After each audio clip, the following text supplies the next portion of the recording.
সাইবর্গ তেলাপোকা বিজ্ঞানীদের নতুন এক উদ্ভাবন।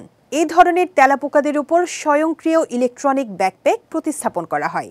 শুধু তাই নয়, গবেষকরা এদের পিঠে ক্ষুদ্র একটি সার্কিট বোর্ডও স্থাপন করেন, যার সাহায্যে বৈদ্যুতিক সিগন্যাল পাঠিয়ে প্রাণীটির গতিবিধি নিয়ন্ত্রণ করা যায়। বিস্তারিত সৈয়দ নওশাদের ডেস্ক রিপোর্টে। যুগ যুগ ধরে নিজেদের অস্তিত্ব টিকিয়ে রাখার জন্য পরিচিত তেলাপোকা, যেখানে মানুষ পৌঁছানো সম্ভব হয় না, সেসব জায়গায় খুব সহজেই এরা পৌঁছাতে পারে। এ কারণেই উদ্ধার অভিযান বা কারখানার পরিদর্শন সহ বিভিন্ন ক্ষেত্রে সাইবর্গ তেলাপোকা ব্যবহার করার উদ্যোগ অনেক আগেই গ্রহণ করেছিলেন বিজ্ঞানীরা।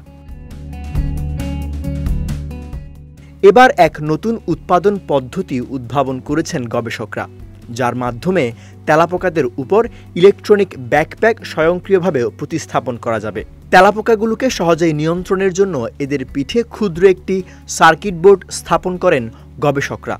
এ সার্কিট বোর্ডের সাহায্যে বৈদ্যুতিক সিগন্যাল পাঠিয়ে তেলাপোকার গতিবিধি নিয়ন্ত্রণ করা যায়। গবেষকরা বলেন, তেলাপোকাদের মধ্যে একটি বৃহত্তম প্রজাতি মাদাগাস্কার হিসিং।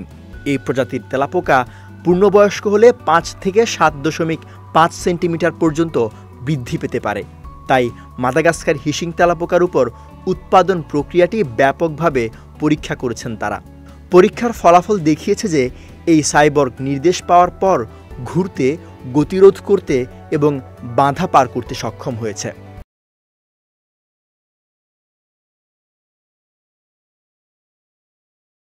পরীক্ষায় 10 মিনিটের মধ্যে 4 বর্গ কিলোমিটার এলাকার 80% পরিমাপ করতে পেরেছে 4টি সাইবর্গ তেলাপোকা।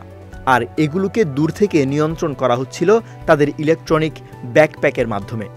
অনেক সময় ভূমিকম্পের মতো দুর্যোগ বা বোমা হামলার মতো দুর্ঘটনার কারণে অনেকেই ধ্বংসস্তূপের নিচে চাপা বা আটকা পড়েন, যেখানে তাদের উদ্ধারের জন্য মানুষের পৌঁছানো সম্ভব হয় না।